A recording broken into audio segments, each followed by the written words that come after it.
출애굽한 이스라엘은 그 광야 40년 동안 만나를 양식으로 먹었습니다. 하나님께서 만나를 거두러 나가라 혹은 뭐 두루 다니면서 그 만나를 모았지만은 그들이 이제 심지 않은 것을 거두었고, 그리고 그들이 흩어서 뿌린 바가 없는 것을 이제 이렇게 모아서 이제 그것을 이제 양식으로 삼아서 40년 광야 길을 가게 되었습니다. 이건 하나님께로부터 내린 양식이죠. 하늘로부터 온 양식을 이제 심지 않고 또 흩어 뿌린 바가 없는 것을 이제 거두고 모아서 이제 하늘로부터 온 양식을 이제 그들이 먹었습니다. 처음에 만나는 어떻게 왔냐면 이게 출애굽기 16장에 있는데 이스라엘 백성이 애굽에서 나와서 이제 줄이게 되었던 것이죠. 그래서 이스라엘 백성이 출애굽기 16장에 하는 말이, 우리가 애굽에 있을 때는 떡가마 곁에와 뭐 그리고 이제 고기가마 곁에와 그리고 광주리 곁에서 우리가 배불리 먹었는데, 이 광야로 와서 모세를 원망을 하는 거죠. 모세, 아론, 너희가 우리를 이 광야 뭐 거둘 것도 없고 또 모을 것도 없고 또 심을 수도 없고 뿌릴 수도 없는 이곳에서 우리로 하여금 죽게 한다. 그때 하나님께서 그 하늘에서부터 이제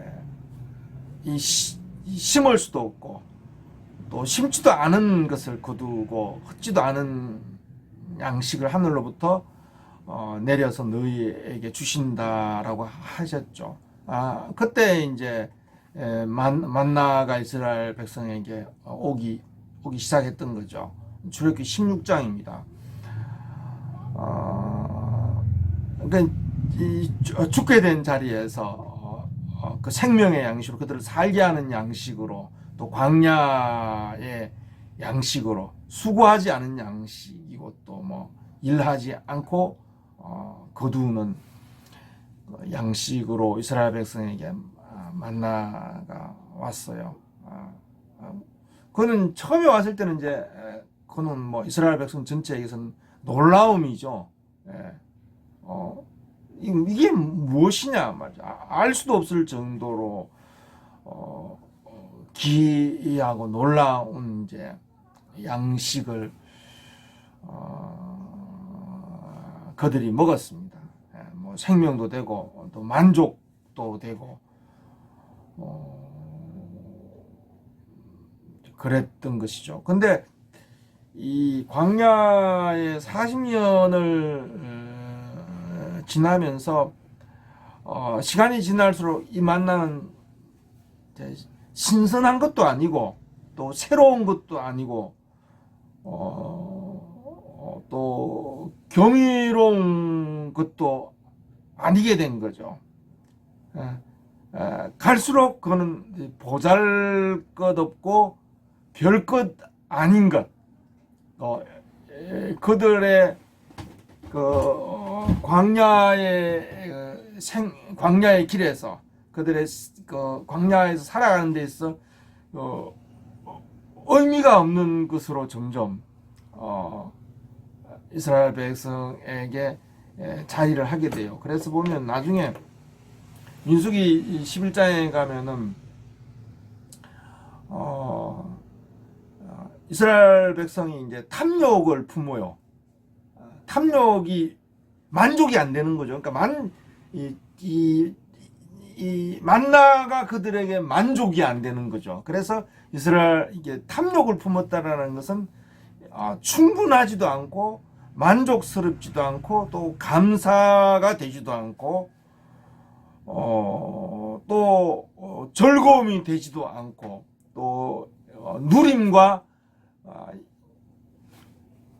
양식이 기뻐하는 양식이 되지가 못했던 거죠. 그래서 이스라엘 백성이 탐욕을 품었다라고 말하고 있어요. 그러니까 만나와 관련해서 만나로서 그들이 만나에서 그들이 만족할 근원을 이제 얻지를 못했던 것이죠. 그거로서 만족할 수 없었던 것이죠. 그래서 탐욕을 품고 말하기를 애굽에 있을 때 우리는 값없이 값없이 돈 없이 수박과 생선과 그리고 부추와 파와 마늘과 고기들을 먹었다라는 겁니다. 이 만나는 그러니까 이게 생선맛도 못하고 너무 이렇게 이 탐욕이라는 게 비교를 통해서 나온단 말이죠. 그러니까 너무너무 가치 없고 보잘것없고 자기들의 생명이나 이 광야 길에서 가치가 없는 것으로 이제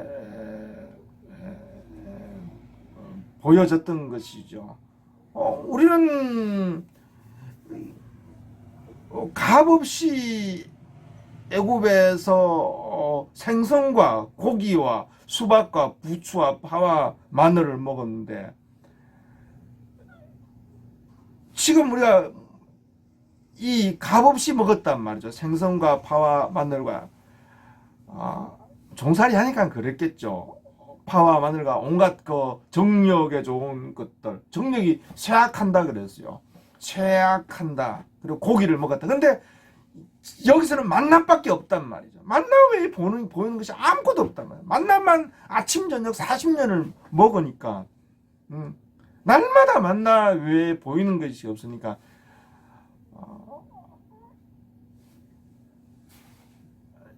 값없이 애굽에서 고기와 부추와 수박과 생선을 먹었다라는 것입니다. 이 말은 무슨 말이냐면 만나도 그들이 심지 않고 또 헛지 않고 수고하지 않고 값없이 이 만나를 먹지만은 값없이 먹지만은 애굽에서 값없이 만나도 지금 값없이 먹고 있지만은 애굽에서 생선과 고기와 부추와 파와 마늘도 값없이 먹었다라는 겁니다. 그러니까 이 만나를 값없이 먹지만은 이거는 정말 값없는 거단 말이죠. 애굽에서는 값없이 고기와 부추와 파와 마늘을 먹었는데 지금 우리가 값없이 뭐 그냥 하늘에서 내린 걸 먹지만 이건 진짜 값이 없고 가치가 없고 정말 가치 없는 것이고 이 값이 진짜 이 값없이 먹지만 진짜 값이 없는 거다. 이렇게 된 거다 말이죠. 왜냐하면 우리는 값없이 애굽에 있을 때 부추와 파와 마늘과 고기와 수박 좋은 건 다 먹었네요. 생선을 먹었단 말이에요. 그 값없이 먹었단 말이죠. 종살이 하니까 종들에게 주는 거죠. 왜냐하면 먹여야지 일을 시키니까 더 많이 뽑아내는 거죠. 아니 뭐 세상이라는 게 우리에게 적당히 밥을 주면서 일을 시키는 것이 부려먹고 사로잡아 주는 밥에 양식에 사로잡혀서 살도록 하는 게 세상이니까 값없이 애굽에서 그 좋은 것들을 값없이 먹었다라는 겁니다. 근데 지금 광야에서 만나를 우리가 값없이 먹지만 이건 진짜 값이 없다라는 거예요. 진짜 가치 없고. 그러니까 이게 정말 처음에 그 출애굽기 16장에서 만나가 내렸을 때 너무너무 가치가 있고 만족이 되고 충만하고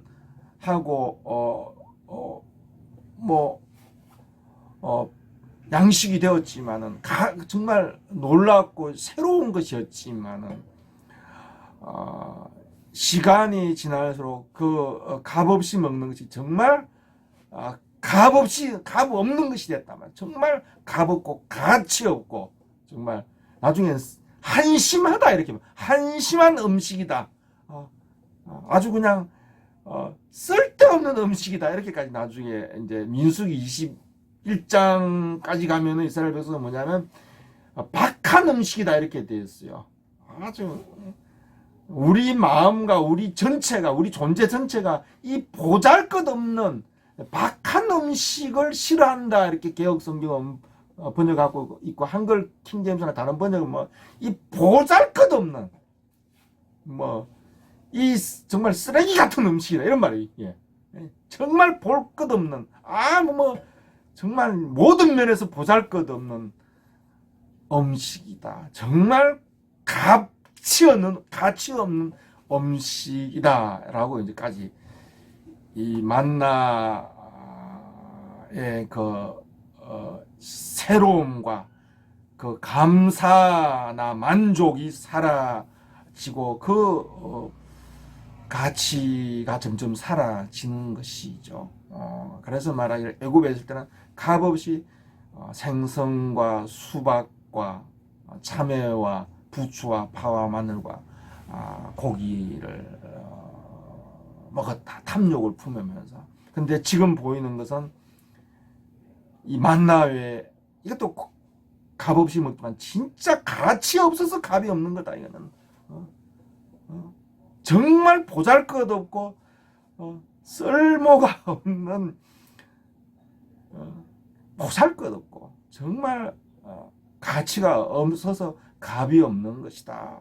이렇게 된 거다 말이죠. 갈수록 만나가 새롭지도 않고 또 만족이 되지도 않고 또 즐거움이 되지도 않고 감사가 되지도 않고 행복이 되지도 않고 누림이 되지도 않고 그 만나 안에서 충분히 만족할 수 없었단 말이죠. 그래서 이스라엘 백성이 탐욕을 품고 처음에는 줄여 죽겠다라고 원망했지만 나중에는 만나가 있음에도 원망하고 줄여 죽기 때문에 원망하는 것이 아니다 말이죠.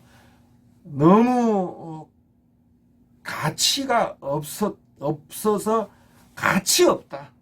그래서 값 없다. 그래서 값 없는 거다. 이러면서 원망하는 거죠. 처음에는 줄여 죽여서 원망했지만 만나가 있음에도 생명의 양식이 하늘에서 내렸음에도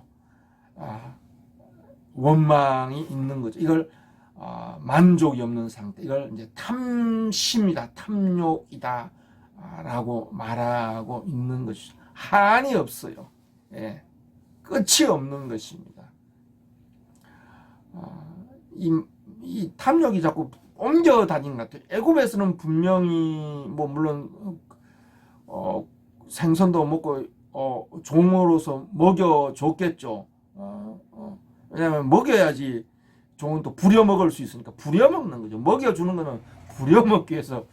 그런데 그때는 또 욕망이라는 게 애굽에서 나오는 거였지만 또 나오고 나니까 또 다른 탐심이 또 옮겨 달라붙어 이렇게 탐심의 불이 또 여기로 붙고 저기로 붙고 사방으로 이렇게 돌아다니면서 불이 붙고 있는 거죠.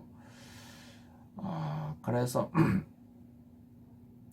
이 광야를 40년을 먹으니까 이제 정말 보잘것 없는 것이 되고 정말 가치 없는 것이 되어서 값없다는 것이 정말 가치 없는 것이 되어 버렸다라는 것이죠. 예. 우리가 신앙의 여정, 그리스도의 복음을 제대로 깨닫고 이제 그걸 듣게 되지만은 우리의 긴 신앙의 여정은 계속해서 십자가에 못 박힌 그리스도, 그분의 살과 피를 우리는 이것 외에는 먹을 게 없고 이것 외에 하나님께서 우리에게 주시는 바도 없고 이것 외에 하늘로부터 우리에게 주시는 이 영원한 양식, 십자가에 못 박힌 그리스도, 내 살과 내 피를 먹어라, 내가 하늘로부터 온 참된 양식이라 하신 이것 외에 주시는 바가 없단 말이죠. 이것을 또 주기 위해서 또 광야로 이끌어 가신다. 이걸 우리는 40년 신화의 모든 여정을 통해서 이 그리스도를 먹고 마셔야 된단 말이죠. 근데 이 그리스도를 우리는 날마다 새롭게 먹어야 되고, 이 그리스도만으로 십자가에 못 박힌 그리스도 외에 나는 바울은 다른 어떤 것도 나는 알고 싶지도 않고 알려 하지도 않는다 이렇게 말했어요. 이것으로 만족하고 이것으로 내 만족의 근원으로 삼고 여기에 나는 머물러야 되고 이것으로 만족할 때 이걸 만족하지 못할 때 이것이 정말 보잘것없고 정말 값이 없는 것이 될 때 우리는 탐욕의 불이 붙게 되는 거죠. 그래서 이 신앙생활은 그리스도를 날마다 새롭게 먹어야 되고 날마다 그리스도를 내 즐거움과 만족의 근원으로 이것을 나의 영원한 만족의 근원으로 항상 이렇게 먹고 누려야 된다라는 겁니다. 이거 이스라엘 백성의 광야 여정을 통해서 우리가 보게 되는 우리에게 주는 교훈이라면 날마다 새롭게 먹어야 된다는 말이죠. 아침마다 내렸듯이 아침마다 새롭게 먹어야 되고 또 저녁마다 또 우리에게 새로운 소망이 되는 그런 말씀으로 우리가 먹어야 된단 말이죠. 어떻게 그렇게 할 수 있겠냐 말이죠. 제 경험도 그렇고 이제 우리 믿음의 열조 믿음의 그 이기는 믿음을 이기는 믿음의 길을 갔던 그 열조들의 전해주는 이제 소리에 귀를 기울일 필요가 있습니다. 시편에 많이 나옵니다. 다윗이 말하죠. 여호와의 율법을 즐거워하여 그 율법을 항상 보면 다윗은 율법을 주야로 그걸 묵상을 하는 거란 말이죠. 주야로 묵상을 한다. 내가 침상에서 밤중에 주의 말씀을 묵상합니다.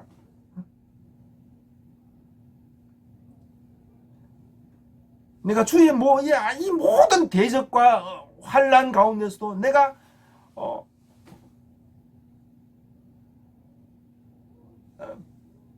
방백이 앉아 나를 회방하오나 나는 주의 말씀을 주야로 묵상합니다.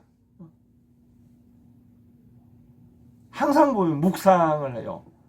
내가 주의 법을 어찌 그리 사랑하는지요. 내가 그것을 종일 묵상하나이다. 내가 주의 말씀을 묵상하려고 내 눈이 야경이 깊기 전에 깨어 일어났나이다. 새벽에 깨어서 주의 말씀을 묵상하고 사랑하나이다. 예. 참 이게 마땅하다고 생각이 듭니다. 이 말씀을 사랑하고 주의하고 또 자세히 주의하고 살피라 그랬어요. 자세히 주의하고 살피고 항상 또 그 본문만 보는 게 아니라 그것과 관련된 또 다른 본문도 다 같이 병행해서 보면서 여기와 저기를 보면서 또 여기 또 다른 데 관련된 것을 찾아보면서 묵상하고 또 여기저기를 살피면서 또 무슨 뜻인가 묻기도 하고 또 계속 또 그것이 한 번에 우리에게 깨달음이 오지 않을 때 계속 마음에 품고 마음의 그 말씀과 묵상을 계속 품고 오랜 세월도 괜찮아요. 묵상을 품고 또 못하면 다 충분히 깨달음이 없으면 또 마음에 간직했다가 또 다른 묵상이 깊어지면 또 그 묵상을 꺼내서 다시 묵상을 하고 또 장세기도 보고 뭐 이렇게 마태복음도 보고 계시록 보고 여기저기 연결된 부분을 찾아가면서 무슨 뜻인가, 또 그런가 아니 그런가 자세히, 그러니까 만나는 뭡니까? 세미하다 그러죠. 만나는 뭡니까? 아주 그 세미하다 이렇게 표현되죠. 세미한 그 말씀의 세미한 음성, 세밀한 음성을 우리가 살피고 주목하고, 또 어떤 주제에 관련해서는 주제가를 가지고 깊이 시간을 두고 마음으로 묵상 할 때, 그러면 이게 뭐 10년이든 신앙의 여정이 10년이든 20년이든 한순간처럼 이 묵상과 함께 뭐 30년 40년이든 그 이상의 세월이든지 말씀의 묵상과 함께 그냥 한순간처럼 이제 지나간다라는 걸 알 수